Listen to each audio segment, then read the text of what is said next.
بسم اللہ الرحمن الرحیم۔ آگے مختلف مسائل عیدین کے متعلق، تراویح کے متعلق جو ذکر ہوئے، جو ہم اپنے اپنے محل پر ذکر کرتے ہیں، اس کے بعد سجدہ تلاوت کے متعلق ایک دو باتیں ذکر کر رہے ہیں۔ فرمایا قرآن مجید کے اندر پورے 14 سجدے ہیں، جن مقامات پر جب انسان پہنچے تو ان پر اللہ تعالیٰ کے اس حکم کو پورا کرتے ہوئے سجدہ کرنا واجب ہوتا ہے۔ یہ سجدہ تلاوت انسان خود پڑھے یا کسی اور سے سنے، یا ایک ہی محفل میں اگر بار بار پڑھا جا رہا تب بھی ایک ہے، اگر مجلس الگ الگ ہو رہی ہے تب فرمایا کہ سجدہ تلاوت بھی الگ الگ ہوں گے۔ اگر نماز میں آیت سجدہ تلاوت کرنے کے بعد سجدہ بھول گیا کہ وہاں پر نماز کے اندر سجدہ نہ کر سکا، تو اب اس کا کوئی اور اعادہ یا اس کی کوئی اور تلافی کی صورت نہیں ہے سوائے اس کے کہ استغفار کیا جائے، وگرنہ جو نماز میں سجدہ تلاوت واجب ہوتا ہے اس کو نماز کے اندر ہی پڑھنا ضروری ہوتا ہے، کرنا ضروری ہوتا ہے۔ اس کا طریقہ کار یہ ہے کہ نماز کے اندر اگر کوئی ایسی آیت پڑھے گی، ایسی صورت پڑھے گی جس میں سجدہ تلاوت ہے، اس کی دو صورتیں، صورت کے اختتام پر سجدہ تلاوت آ رہا ہے تب، یا درمیان میں آ رہا ہے تب بھی، جب بھی سجدہ تلاوت کی آیت پڑھے،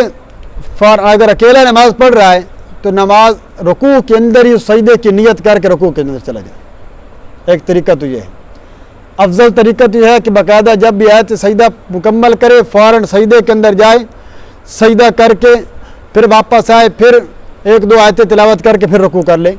لیکن اگر بندہ سمجھتا ہے کہ اس میں تھوڑی بعید ہے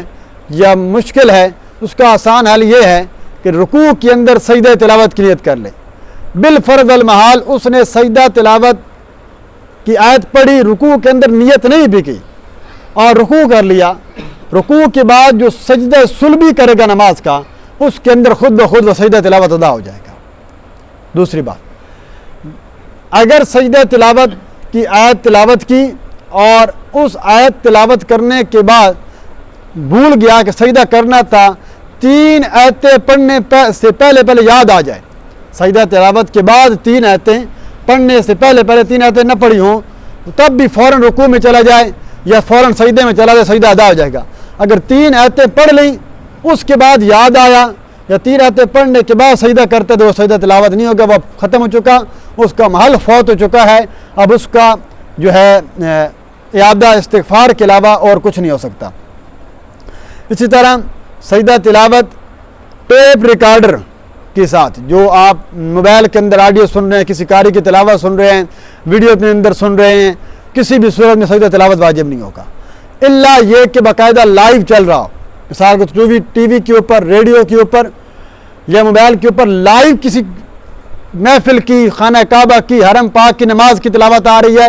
یا قاری صاحب کی تلاوت جو اس وقت واقعتاً وہ وہاں پڑھ رہے ہیں، ریکارڈنگ نہیں آ رہی، لائیو آ رہی ہے کہ وہ واقعتاً اس وقت وہاں پڑھ رہے ہیں، یا کسی جلسے کے اندر باقاعدہ تلاوت ہو رہی ہے، آپ جو جلسہ لائیو سن رہے ہیں، تو اب اس کی سننے سے سجدہ تلاوت واجب ہو جائے گا۔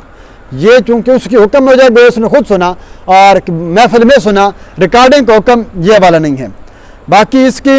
یہ بھی طہارت کا ہونا، وضو کا ہونا شرط ہے، اور وضو کے بغیر طہارت کے بغیر یہ جائز نہیں ہے۔ اکٹھے 14 سجدے بھی نکالے جا سکتے ہیں، لیکن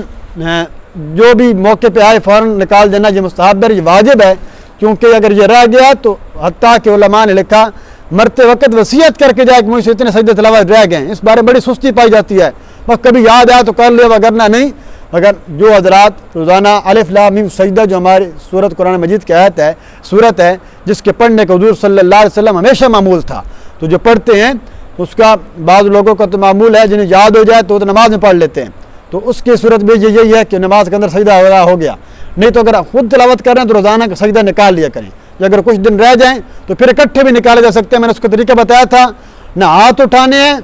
نہ ہی کوئی جو ہے بعد میں سلام پھیرنا ہے، صرف نیت کرنی ہے، تکبیر کہہ کے سجدہ کریں اور کھڑے ہو جائیں واپس، یہ طریقہ، یہ بیٹھ کر سجدہ کریں تب اللہ اکبر کہہ کے سجدہ کیا اور ایک ہی سجدہ تلاوت ادا ہو جاتا ہے۔ اللہ تعالیٰ دینی احکام کی سمجھ عطا فرمائے۔